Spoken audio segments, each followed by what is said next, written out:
Kisah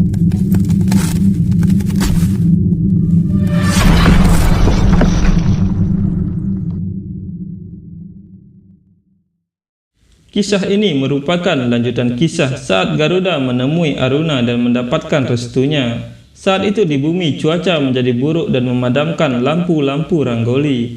Winata berkata, sebelumnya susu telah rusak dan sekarang lampu Dipa ini mati. Pertanda apa ini? Garuda sampai di hadapan Dewa Surya dan berkata, salam Dewa Surya. Dewa Surya berkata, semoga kamu terkenal. Oh Raja Burung, kamu telah menyenangkanku. Katakan padaku apa harapanmu? Garuda berkata, keinginanku yang sebenarnya adalah untuk memenuhi keinginan bibiku dan untuk menyenangkan hatinya. Itu sebabnya aku datang ke sini untuk meminta Surya Puspa untuknya. Dewa Surya berkata, Garuda, Surya Puspa adalah alasan. Apakah kamu tahu mengapa Kadru mengirimmu ke sini? Garuda berkata, mungkin dia sedang mengujiku. Aku baru-baru ini menjadi budaknya. Mungkin dia mengujiku untuk melihat apakah aku akan mempertaruhkan hidupku untuk memenuhi perintahnya. Dewa Surya berkata, namun aku tidak dapat memenuhi keinginanmu datang ke sini Garuda. Aku tidak bisa memberimu bunga Surya Puspa. Garuda terkejut mendengarnya dan di bumi cuaca menjadi sangat buruk. Petir menyambar-nyambar. Kalia berkata, kebisingan apa ini saudara? Taksaka berkata, ini pertanda Kalia. Kita harus mencari tahu alasan di baliknya. Sepertinya awan telah pecah.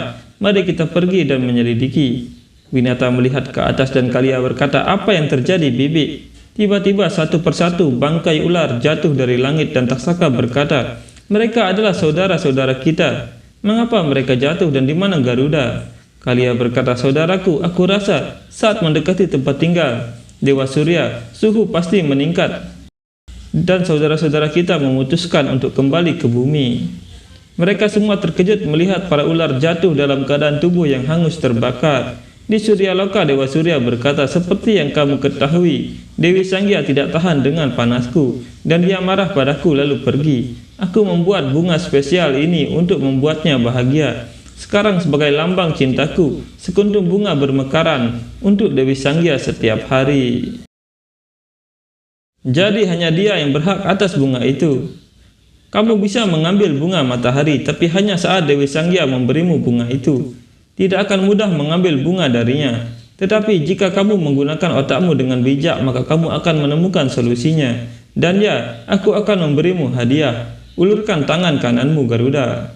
Dewa Surya kemudian memberikan Garuda guci berisi madu dan berkata, ini adalah madu khusus Garuda. Memilikinya akan membuatmu merasa puas. Ini akan membantumu berpikir dengan bijak dan selalu simpan wadah ini bersamamu. Ini adalah guci yang tidak ada habisnya. Guci ini tidak akan pernah kekurangan madu. Saat Garuda bersujud, Dewa Surya kemudian menghilang. Garuda berpikir Dewa Surya berbicara dengan manis lalu pergi. Tapi masalahku masih sama. Karena sampai aku membujuk Dewi Sangya, aku tidak akan mendapatkan bunga matahari. Sampai aku mendapatkan bunga matahari, aku tidak akan bisa kembali ke ibuku. Saat itu di bumi ribuan putra Kadru tergeletak tak bernyawa. Dan Kalia berkata, apa yang telah terjadi? Dan ada apa dengan bau busuk ini?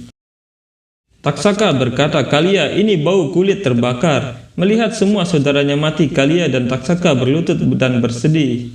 Winata berkata, apa yang terjadi? Bangunlah, buka matamu. Bagaimana ini bisa terjadi? Jika saudari Kadru mengetahuinya, maka kemarahannya tidak akan terbendung. Di dalam istana, Kadru berkata, aku sudah menyimpan ini begitu lama. Ketika putra-putraku akan kembali kepadaku, maka aku akan memainkan ini. Ada begitu banyak debu pada alat musik ini. Kadru kemudian membersihkan alat musik itu dan tiba-tiba dia mencium bau daging terbakar. Kadru berpikir, ada apa dengan bau daging yang terbakar ini? Kadru berteriak memanggil Winata dan mendengar itu Winata terkejut. Kadru berkata, mengapa dia tidak menjawab? Kemana semuanya pergi? Kadru pergi keluar dan berkata, tidak ada penjaga dan pelayan. Selain itu, bahkan anak-anakku pun tidak terlihat. Di mana mereka semua? Kadru mendengar lolongan serigala dan berkata, angin, lolongan serigala, mengapa mereka melolong sekarang? Kadru melihat pelayannya menangis dan berkata, kemana kalian berdua? Dan apa yang terjadi? Putra-putraku akan kembali kepadaku setelah berhari-hari, dan kalian berdua menyebarkan ketidakberuntungan. Kedua pelayannya hanya diam dan Kadru terus berjalan keluar. Kadru melihat dari jendela dan dia terkejut melihat ribuan putranya tergeletak di halaman. Melihat itu, Kadru dengan cepat berlari ke halaman dan dia benar-benar terkejut melihat kondisi putra-putranya yang hangus terbakar. Kadru berkata, "Anak-anakku." Seketika Kadru pingsan di sana dan ditahan oleh Taksaka dan Kalia. Di Suryaloka, Garuda berkata, "Aku tidak paham. Hanya satu bunga matahari yang mekar setiap hari, dan bunga-bunga itu sangat disukai Dewi Sangya. Lalu bagaimana dia mau memberiku bunga matahari? Bagaimana cara membujuknya? Aku kelaparan. Aku tidak akan bisa memikirkan apapun sampai aku makan. Apa yang bisa aku makan? Tidak pantas makan daging di sini. Tapi apa yang harus aku makan?" Garuda mengingat madu pemberian Dewa Surya. Garuda kemudian meminum madu itu dan berkata, "Madu ini enak." Garuda mendengar suara Dewi Sangya yang sedang bermain dengan kelinci. Melihat itu, Garuda berkata, "Dewi Sangya bermain seperti anak kecil, artinya dia menyukai anak-anak." Garuda kemudian mengingat anugerah kekuatan dari para resi, yaitu ilmu anima dan mahima. Garuda berkata, "Hadiah dari Dewa Surya ini luar biasa." Otak mulai berfungsi setelah minum madu ini. Tidak peduli apa masalahnya, aku kebetulan menemukan solusinya. Untuk mengambil bunga matahari dari Dewi Sangya, aku harus tampil sebagai seorang anak di depannya. Dengan kekuatannya, Garuda mengambil wujud anak-anak dan berkata, "Ibu." Dewi Sangya mendengar panggilan itu dan berlari ke sana kemari mencari asal suara itu. Sangya berkata, "Siapa yang memanggilku? Katakan padaku dengan cepat." Garuda menunjukkan dirinya dan Sangya berkata, "Kamu adalah seekor burung kecil." Garuda berlari menjauh dan Sangya mengejarnya sambil berkata, "Hei, kemana kamu pergi? Berhenti. Berapa lama kamu akan membuat aku lari? Berhenti." Tapi Garuda kemudian menghilang. Sangya berkata, "Di mana dia menghilang?" Tiba-tiba Garuda menaburkan bunga dan memeluk Sangya dari belakang. Sangya berkata, "Sekarang aku menangkapmu. Kamu sangat nakal, tapi tetap saja kamu tampan dan imut." Garuda berkata, "Salam Dewi Sangya." Sangya berkata, "Kamu memanggilku sebagai ibu beberapa waktu yang lalu. Sekarang kamu memanggilku Dewi Sangya." Garuda berkata, "Kamu adalah istri Dewa Surya, jadi kamu adalah kakak iparku, dan usiamu adalah sama dengan ibuku. Jadi kamu adalah sosok ibu bagiku." Sangya berkata, "Kamu siapa? Siapa namamu?" Garuda berkata, "Aku Garuda, putra Resi Kasyapa dan Winata." Sangya berkata, "Ternyata kamu Garuda, saudaranya Aruna. Kamu telah tumbuh begitu besar." Garuda berpikir, "Jika aku tampak dewasa baginya dalam bentuk ini, lalu bagaimana jika aku terlihat dalam bentuk asliku?" Sangya berkata, "Mengapa kamu tersenyum?" Garuda berkata, "Kamu sangat polos saudara ipar. Aku belum tumbuh dewasa, aku adalah anak kecil yang manis." Sangya berkata, "Kamu benar. Katakan di mana ibumu?" Garuda berkata, "Dia ada di rumah." Sangya berkata, "Di bumi. Bagaimana kamu bisa sampai di sini?"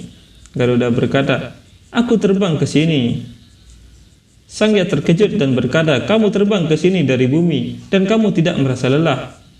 Nyatanya aku lelah mengejarmu. Apa sumber kekuatanmu?" Garuda berkata, "Aku bangun di pagi hari dan melakukan 108 mantra matahari setiap hari." Sangya berkata, "Benarkah? Aku mengerti bahwa kamu sangat kuat, tetapi kamu tidak mendapatkan kekuatan hanya dengan berolahraga. Seseorang harus makan enak dan menurutku perut kecilmu ini membutuhkan banyak makanan. Ikutlah bersamaku, aku akan memberimu sesuatu untuk dimakan." Garuda berkata, "Tidak saudara ipar, tidak perlu untuk itu." Sangya berkata, "Aku adalah sosok ibu bagimu, bukan? Maka kamu harus mematuhiku. Dan anak yang baik tidak menjadi keras kepala, ikutlah bersamaku." Sangya kemudian mengajak Garuda untuk makan. Melihat itu, Aruna berpikir, "Kamu melakukan begitu banyak hal untuk memenuhi keinginan Dewi Kadru, tapi kamu tidak tahu tentang kecelakaan yang telah terjadi dan bencana besar sedang menunggumu di bumi."